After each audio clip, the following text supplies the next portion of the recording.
रत्नेश भाई, ये बड़ा सवाल, बड़ा आरोप भी है और बड़ा सवाल भी है कि आपको जिस दलित वोट बैंक ने 2014 में, 2019 में, 2022 में आपको प्रचंड बहुमत के साथ सत्ता पर ला करके खड़ा किया, वो 2024 में आप वहां चूक क्यों गए? यानी कि कहीं ना कहीं लैक ऑफ कॉन्फिडेंस है, या फिर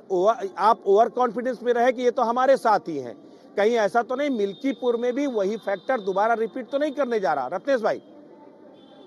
देखिए ब्रजेश जी, भारतीय जनता पार्टी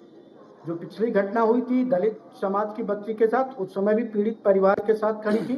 और आज भी भारतीय जनता पार्टी उस पीड़ित परिवार के साथ खड़ी है। और अपराधी कोई भी हो, किसी भी जाति का हो, किसी भी समुदाय का हो, किसी भी वर्ग का हो, किसी भी धर्म का हो, मजहब का हो, अगर वो अपराध करता है तो उत्तर प्रदेश में अपराधी को बख्शा नहीं जाएगा। और एक चीज,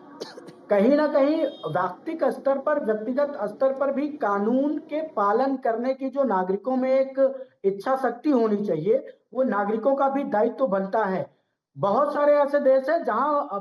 बहुत ही कड़े कानून है बलात्कार जैसे और हत्या जैसे विभत्स अपराधों को लेकर, फिर भी वहां होते हैं। इवन आप देख लीजिए, जो मुस्लिम कंट्रीज है वहां पर सीधे सीधे मृत्युदंड का प्रावधान है, उसके बाद भी वहां अपराध होते हैं। कानून कभी अपराध को रोकने के लिए नहीं बनाया जाता, कानून बनाया जाता है ताकि भय रहे कानून का, और लोग कानून का सम्मान करते हुए उस प्रकार के आपराधिक कृत्यों में संलग्न ना हो। जहां तक मैं एक लॉ का स्टूडेंट रहा हूं और पॉलिटिकल साइंस का भी स्टूडेंट रहा हूं, तो वहां तक मुझे यही बताया गया कि लॉ कभी इन्फोर्समेंट के लिए नहीं होता। लॉ सदैव होता है कि आप एक कॉन्स्टिट्यूशनल फ्रेम में रहते हुए, लॉ के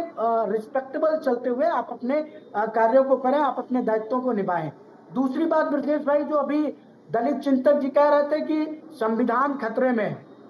मैं उनसे बस एक सवाल पूछूंगा, आप मुझे कोई एक ऐसा कृत्य बता दीजिए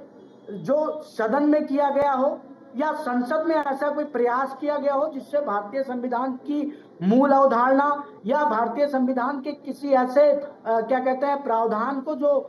समेकित रूप से या अधिकारों की बात करता हो या अन्य जो सामाजिक आर्थिक राजनीतिक न्याय की बात की गई है उसकी बात करता हो, उस पर कोई प्रश्न चिन्ह उठाओ, उसके बाद मैं आगे जवाब दूंगा। देखिए, ये सवाल ये नहीं है। देखिए, सवाल जैसे नहीं, नई आपने पार्लियामेंट नहीं, का जो प्रोफेसर सर आपने कहा संविधान खतरे में है, तो ये बताइए भी कि वो कौन से कृत्य है जिससे कॉन्स्टिट्यूशन इन डेंजर हो गया।